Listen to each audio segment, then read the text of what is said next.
Assalamualaikum warahmatullahi wabarakatuh. Om Swastiastu, Shalom, salam kebajikan untuk kita semua dan Namo Buddhaya. Apa kabar teman-teman sekalian dan Bapak? Hari ini saya, Nyoman Kania Cipta Dewani, mahasiswi Ilmu Komunikasi FISIP UB 2023 dengan NIM 23512020111066 akan menjelaskan materi mengenai Pancasila sebagai fondasi objek formal ilmu komunikasi. Sebelum kita masuk ke materi utama, alangkah lebih baiknya kita mengetahui mengenai objek ilmu. Nah, objek ilmu sendiri dibagi ke dalam objek-objek material, yaitu ilmu sosial, ilmu alam, dan juga ilmu-ilmu agama. Ilmu sosial didefinisikan sebagai ilmu yang membahas mengenai interaksi sosial yang bagian-bagian di dalamnya adalah psikologi, ilmu hukum, dan salah satunya adalah ilmu komunikasi. Nah, kemudian para ilmuwan sendiri membagi kembali objek-objek ilmu ke dalam objek formal yang difungsikan untuk membedakan antara ilmu-ilmu yang memiliki objek material yang sama. Misal, objek material yang ada dalam ilmu komunikasi dan psikologi tentu berbeda, padahal kedua ilmu sosial ini bisa membahas hal yang sama. Nah, ilmu komunikasi sendiri apabila didefinisikan oleh para ilmuwan dijelaskan sebagai ilmu yang membahas mengenai sistem, simbol, atau pesan. Kita sebagai warga Indonesia, masyarakat Indonesia tentu sangat berpatokan dengan adanya Pancasila. Seperti yang kita ketahui, Pancasila adalah ideologi utama bangsa, di mana seluruh aturan, seluruh hal yang terkait dengan masyarakat atau dengan kenegaraan sangat dipengaruhi dengan adanya Pancasila, di mana seluruhnya berpatokan kepada Pancasila dan tidak boleh melewati aturan atau pakem dari Pancasila tersebut. Nah, Pancasila sendiri tidak hanya berhubungan dengan hal-hal general di masyarakat, tapi juga sudah menjadi objek kajian dalam berbagai bidang ilmu. Salah satunya ilmu komunikasi. Dalam konteks ilmu komunikasi, Pancasila menjadi titik sentral dalam memahami berbagai aspek komunikasi yang umumnya terjadi dalam masyarakat Indonesia. Beberapa contohnya antara lain adalah komunikasi politik, di mana kita sering menemui komunikasi politik dalam kehidupan sehari-hari.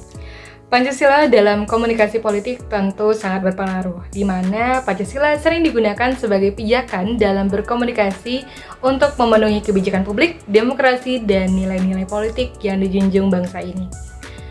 Para politisi, masyarakat, dan tokoh-tokoh masyarakat juga sering menggunakan pesan-pesan yang ada dalam Pancasila ke dalam komunikasi kepada masyarakat tentunya, sehingga dapat memperkuat legitimasi kebijakan atau visi politik yang mereka usung. Contoh lainnya dapat kita temui dalam media massa, di mana komunikasi tentu sangat berhubungan dengan media massa, di mana definisi sendiri dari komunikasi adalah simbol-simbol atau pesan-pesan. Masyarakat tentu sangat berpengaruh dengan adanya media massa yang dibawa oleh pihak-pihak komunikasi. Nah, Pancasila sendiri sangat mempengaruhi juga komunikasi khususnya dalam bidang media massa, di mana media massa baik cetak maupun elektronik sering menggunakan atau memanfaatkan Pancasila sebagai parameter dalam menyajikan berita maupun opini. Nilai-nilai Pancasila seperti keadilan, persatuan, demokrasi juga sering disinggung dalam liputan-liputan media atau bahasan-bahasan media sehingga dapat disiarkan, diinformasikan kepada masyarakat.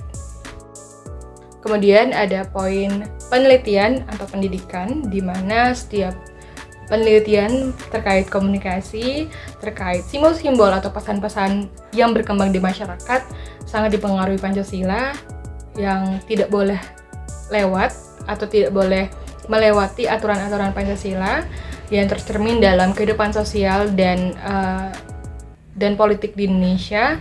Kemudian di mana Pancasila juga menjadi dasar dari pembelajaran atau perkuliahan dalam mata kuliah ilmu komunikasi secara langsung maupun tidak langsung.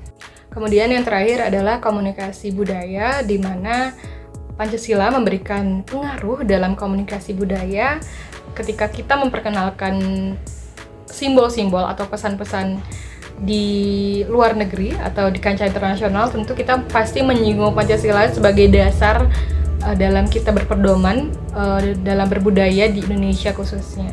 Sehingga nilai-nilai yang terdapat dalam Pancasila tentu secara tidak langsung akan sangat mempengaruhi budaya-budaya Indonesia. Misalnya budaya-budaya gotong royong yang kita perkenalkan itu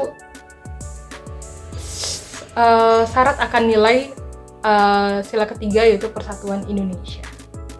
Jadi itu dia pembahasan mengenai Pancasila sebagai sebagai fondasi objek formal dalam ilmu komunikasi. Semoga apa yang saya jelaskan dapat bermanfaat untuk teman-teman, dan saya tutup. Terima kasih semuanya.